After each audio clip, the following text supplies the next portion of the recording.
Hi, this is Robert Rickover. I'm an Alexander Technique teacher in Lincoln, Nebraska, and my guest is Imogen Ragone, an Hi. Alexander Technique teacher in Wilmington, Delaware.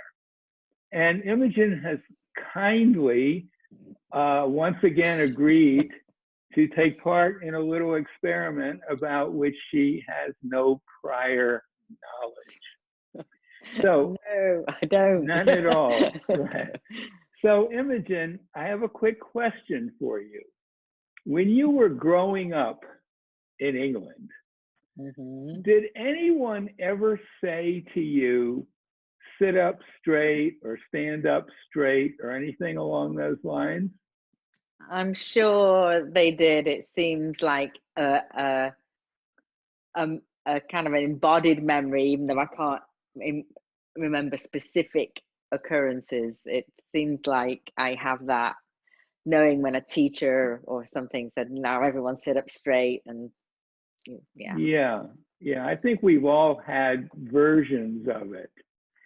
So, with that in mind, could you bring yourself to sitting at right angles to the camera? We worked out a position earlier, which I think will show what we need to see. Yeah, okay, good. You can hear me okay?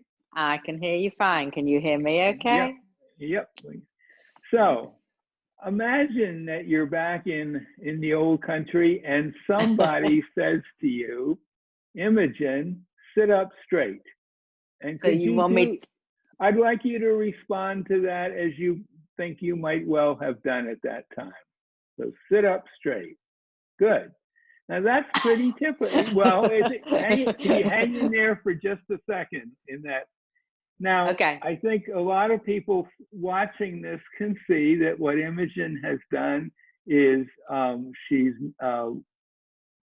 arched her lower back. She's lifted her upper torso and she's kind of pulled her head back a bit. And I'm going to guess that your breathing's not quite what it was before. I'm not really enjoying this very much. Oh yeah, okay. Then you could let go of it. You could let go of it. Well, what we're dealing with here is someone of a high level of kinesthetic awareness who would never actually do that on her own.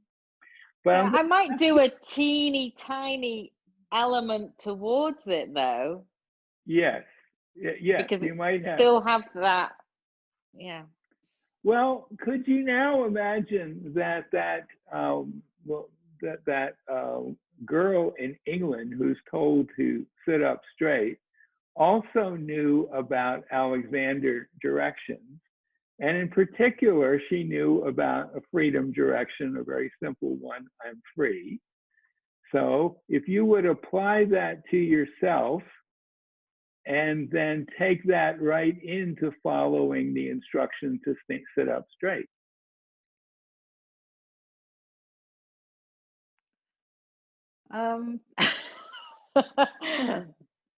Yeah. So what do you notice? I kind of notice as soon as if I've thought I am free, which I immediately had a response to what I would consider a positive one for my tension and posture. I felt like I was letting go and being more expansive. But when I tried to incorporate sitting up straight, there was like this there was a little tug of war. And there was a little tug of war because they were not really compatible thoughts. But you did make a change. You went a little bit in the direction of sitting up straight. But I felt that I'd lost the freedom and the ease to go there. But I didn't go in the same way that I did when I first modeled it. Right. And if you were to really stay with that thought, I'm free, through the whole sitting up straight process, there's again a change, but you're not sitting up straight and anywhere near the amount of dysfunctionality as you did before. See, right? Right. Yeah, and that was much That was much better that time. And may I tell you, because I didn't think exactly what you thought, I Hmm. thought I am free to sit up straight. That's a good way to combine the two. It kind of, Sure. yeah, yeah. Yeah.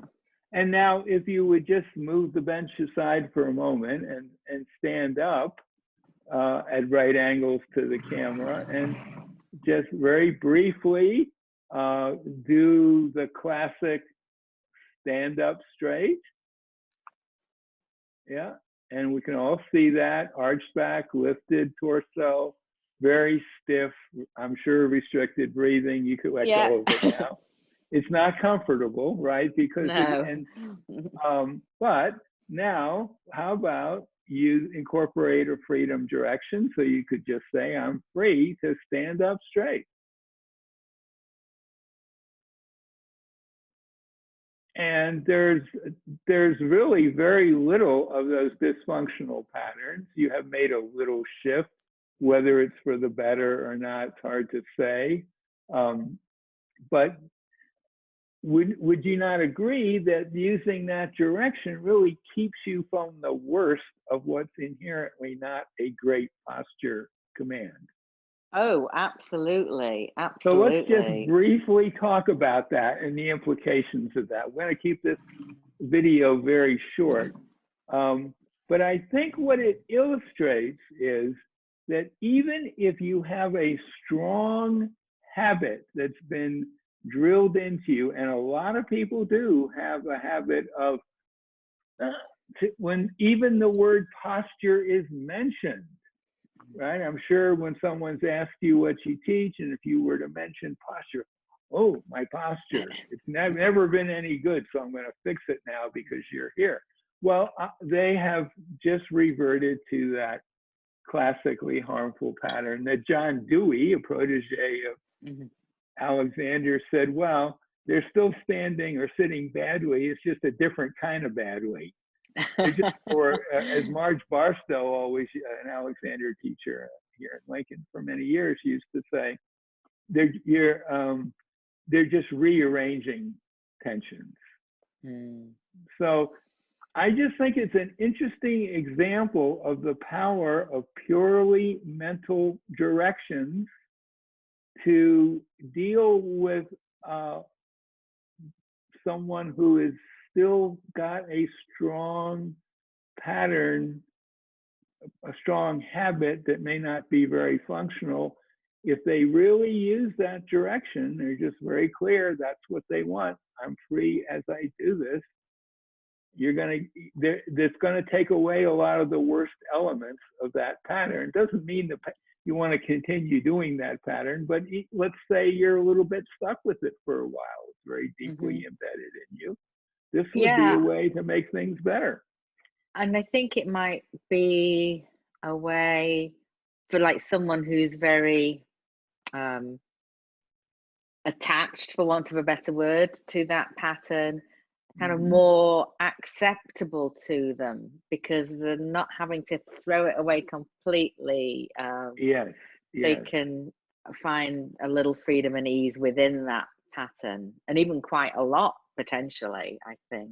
I think so. I think that pattern of tension has become so associated with proper standing up straight that maybe you don't want to pull that out from under them completely at the beginning. Maybe you want to just have them overlay it with a direction that will soften the worst aspects of it. They could still have a little extra tension, but it wouldn't be nearly as much. And I think for anyone watching this, you could experiment with, in terms of using that direction and doing that somewhat dysfunctional pattern, you could play with, well, if I kind of let go of the direction a little bit, what happens? Well, I end up going more into that pattern. Or if I'm really clear, not forcefully so, but I'm clear that I'm free as I do that movement to get into that pattern, I really am clear about that. It becomes increasingly difficult to do the worst aspects of it.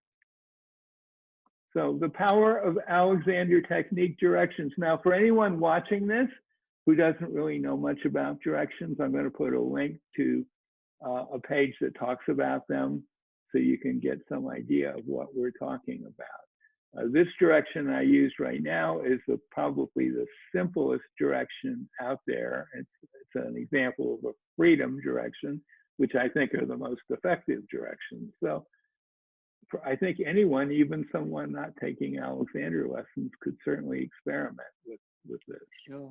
Do you have anything you want to add to our listening audience? I don't think so. That was interesting. I didn't know what to expect or what was going to happen.